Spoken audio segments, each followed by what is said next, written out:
Welcome to the Career Refresh Podcast. I'm your host, Jill Griffin.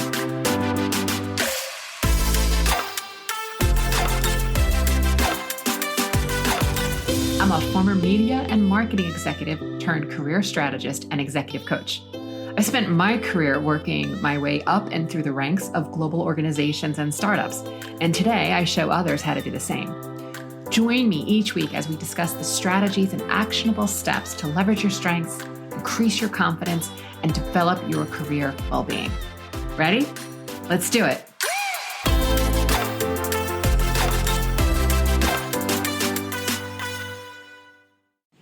Hey friends, this is the Career Refresh, and I'm your host, Jill Griffin.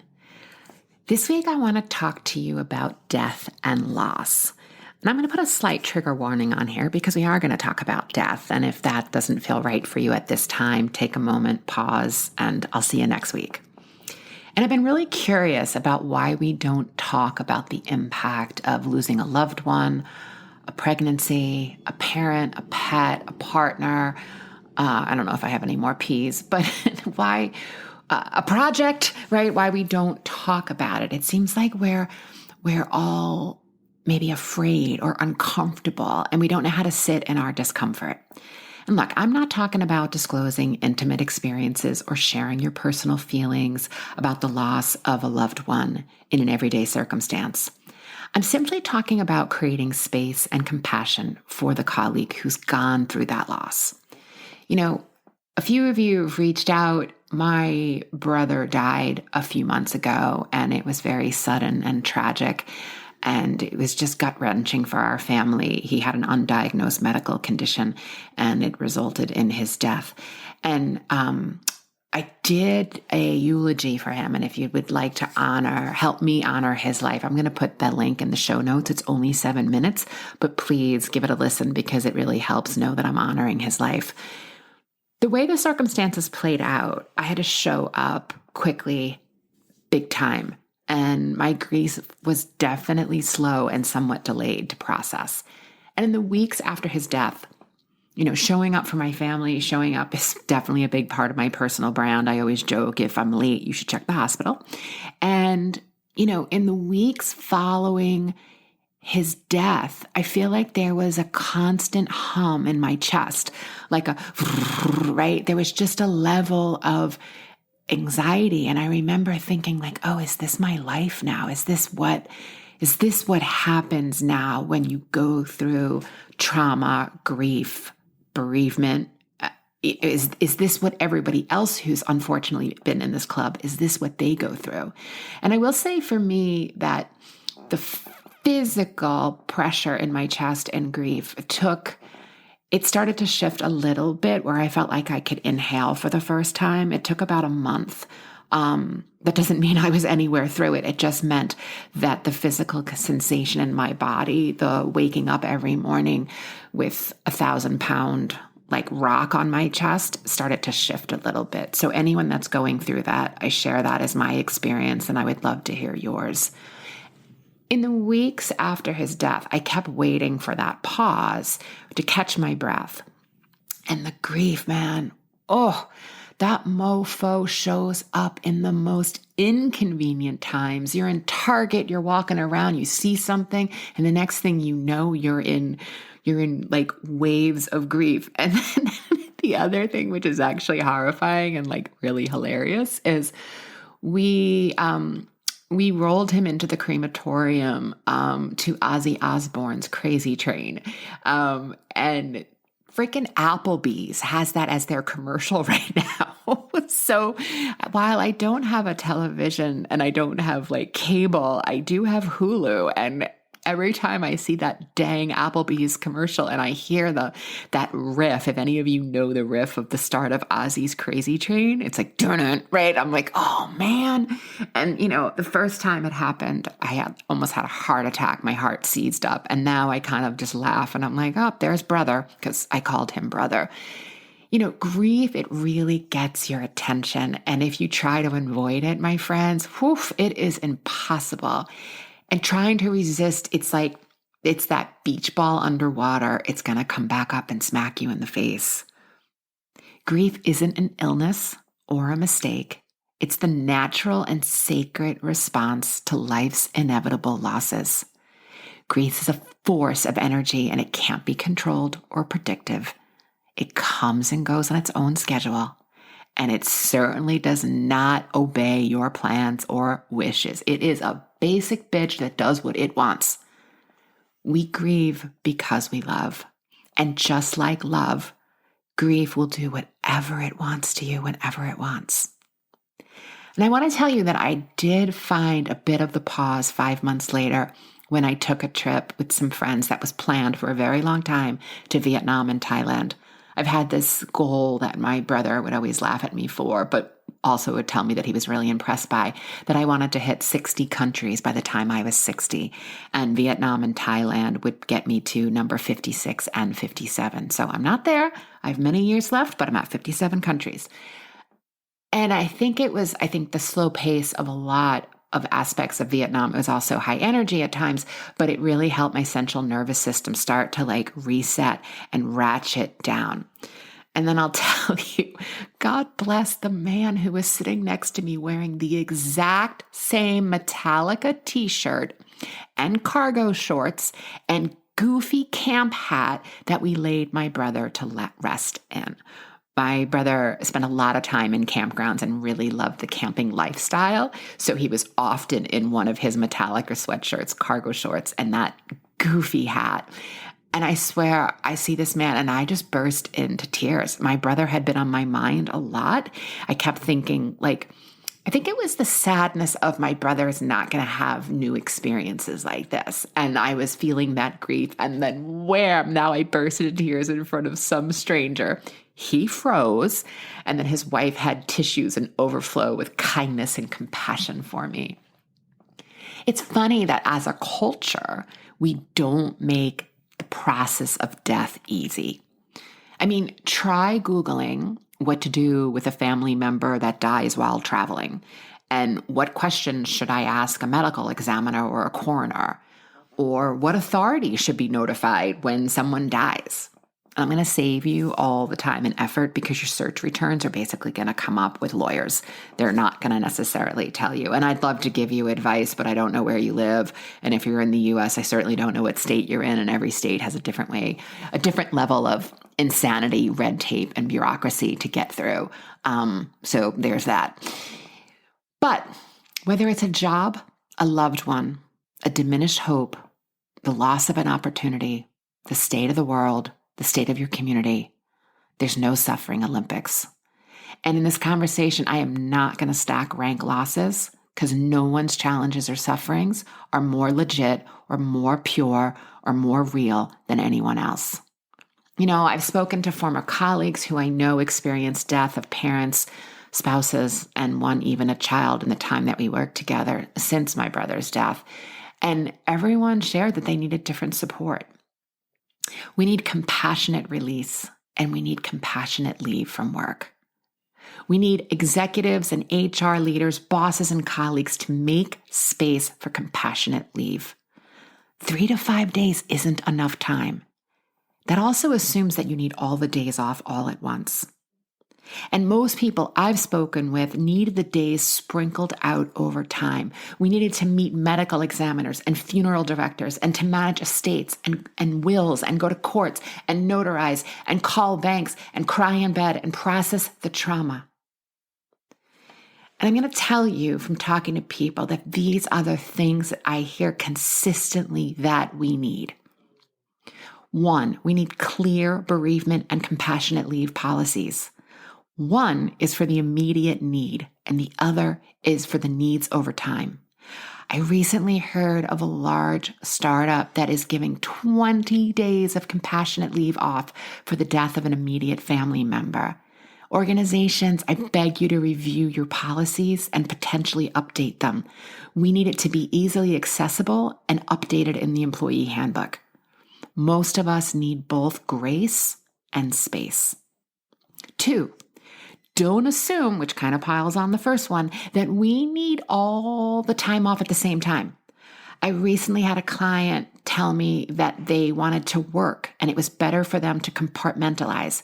They didn't want to sit home in the immediate aftermath to process. They wanted to be busy. They wanted to move and think their grief out physically. And it was a value for them that they were able to switch it on and off, go to work, come home, grieve. That's what they needed. 3, holding space. We can't take away their pain or know what they've been through, but we can be human. Holding space is a very coachy term, but it's the practice of making space for someone else's experience and centering on them. To hold space, one must be fully present and create a safe environment. And once the circumstances are created, holding space fosters listening and empathizing. And please, people, acknowledge the death. I get it. There's a lot of swirl. You might feel uncomfortable. You don't want to trigger someone. Maybe they're not thinking about it right now, and you don't want to bring it up. I assure you, they're thinking about it.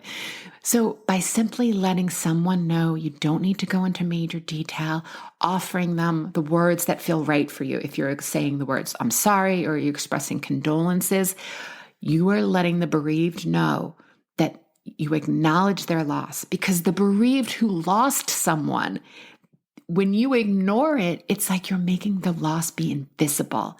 And my God, if we're going through life and people are dying and it is invisible, that's not the place in the community that I want to be around.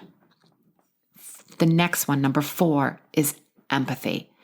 Empathy is the capacity to recognize others' perspectives as their true experience and to recognize others' emotions and articulate them and avoid judgment. Do not take away or invalidate their lived experience because you had yours. Your experience is different. I remember coming back, and it was Labor Day weekend, and I was kind of sitting there in shock, like, what just happened over the last 2 weeks, and what, like, oh my God. And I remember a friend calling me whose parent had passed away a couple of years ago in their sleep at a ripe old age.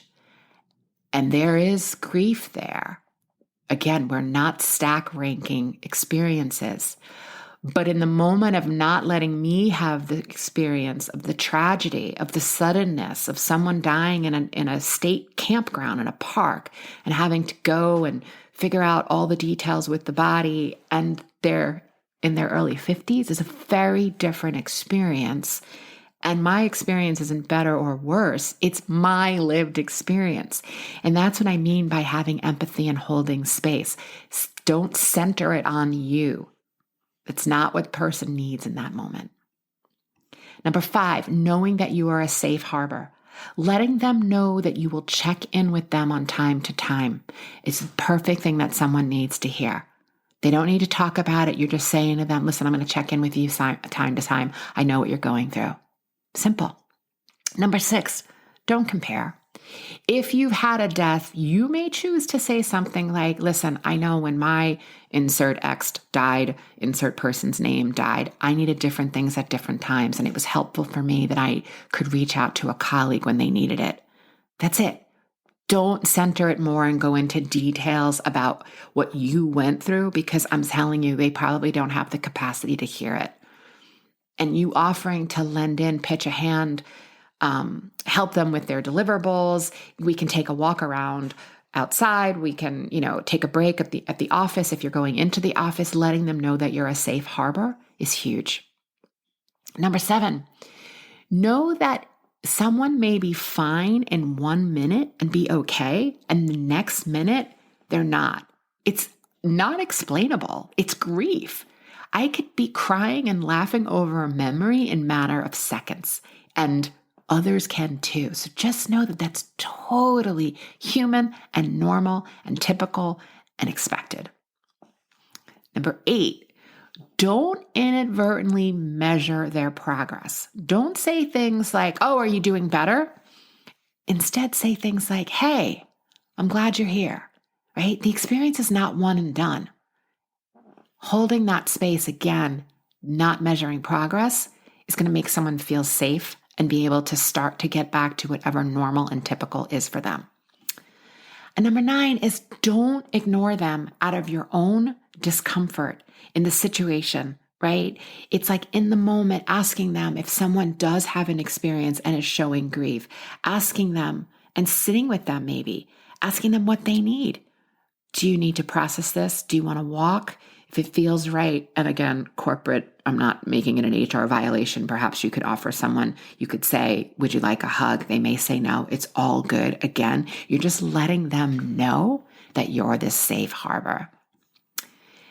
And, this talk about grief, especially around death, made me think about my professional community and my many clients who are experiencing loss of an opportunity or a job. And to you, I also want to talk to you and say, don't listen to the voices that tell you to lighten up, it's just a job, or they fill you with some bullshit cliche that we could like stitch on a pillow. That's not what we're doing. We're not doing that, people. Find the pause in the nooks and crannies of your day to allow yourself to process what has happened to you. You get to process it however you need to and whenever you need to. Find the helpers, find the people that hold space for you, whether that's a friend, a mentor, a therapist, a religious person. Find a coach, anybody who can help you hold space and help you process. And processing those feelings, maybe you want to do it with someone else. Maybe you want to do it by yourself in the privacy of your own home. You get to choose how to do it quietly on your own time and space. I'm telling you that you come first and we're choosing you. And don't let anyone dismiss you or tell you to get over it. If you've lost a job or an experience, it may take time to process this. And in the weeks that my brother has died, get this, we've lost 3 more family members, 2 cousins and 1 grandmother. 3 people, so 4 all in. The Griffins have had a rough go of it. It's sad. One of my cousins died tragically. One of my cousins died, and it was expected. My grandmother was a month shy of her 101st birthday, 101 years, a month shy. And it's fascinating to me to see, because I do this work, this mindset work, to see how all of these deaths hit me differently. My cousin that died in a plane, the processing, the grief and the trauma of that and what his husband went through is beyond, right? And as I move through the grief, I remember that I remember that he always was a man known for entrances and exits, so it very much fits him. And as the rabbi said at his funeral, that it was a mixture of Crocodile Dundee meets a chorus line. That pretty much sums up all of it, which I think is a beautiful, beautiful way of honoring his memory. And then like my grandmother, right? Completely different. 3 children, 13 grandchildren, 13 great-grandchildren, a life well lived. And also, I recently talked about her 100th birthday in an episode, and I'll drop that into the show notes if you want to listen to that and learn a little bit more about a 100-year-old woman. But again, 4 deaths, right? WTF, crazy. I didn't even tell many friends about deaths number 3 and 4 because I thought who would believe it. And that's where I feel like, this is when I feel like, oh God, sometimes the universe is such a bitch. It's like a bad high school boyfriend. There's a sweetness, a longing, an anticipation, connection, inspiration, confusion. What is going on? What is happening? All of it. And then I giggle because I can hear my grandmother hollering at my brother for getting there first. And then I can see all of them, my cousins, my brother, my grandmother, sitting around, also with many other relatives. I feel like they're all sitting by the campfire because we were big campers. And they're having a beer, except my grandmother's probably having a wife Zinfandel with like an extra sugar cube because the woman literally free-based sugar. Look, most of us have to work for money, benefits, and intellectual stimulation when we need our faculties to perform. And performing under life circumstances can sometimes be incredibly challenging. And I know that I'm here and I'm called to be a guide, a navigator. And all of these experiences have made me a freaking fantastic and empathetic coach. And I'd love to hear from you if you have any shared experiences about how you've gotten through a loss. Again, I'd love to hear it. And you can email me at hello@jillgriffincoaching.com. So many of you have already come forward and I thank you, and we need to help each other. This work is a ministry for me. And if you're looking for support in any of these ways and figuring out what is next for you in your career, I'd love to be your coach. My information is in the show notes. And I'm wishing you lots of grace and space this week. I'll see you next time. Hey, thanks for listening to the Career Refresh podcast. If you're enjoying this and you want more information, go to my website, jillgriffincoaching.com. There you can find information on how to work with me one-on-one or my group programs, or even bring me into your workplace. I'll put the link to my website in the show notes. But hey, listen, before you go, do me a favor, rate and review this podcast because it definitely helps me get the word out to people everywhere so that they can also thrive in the workplace. All right, friends, I appreciate you. I'll see you soon.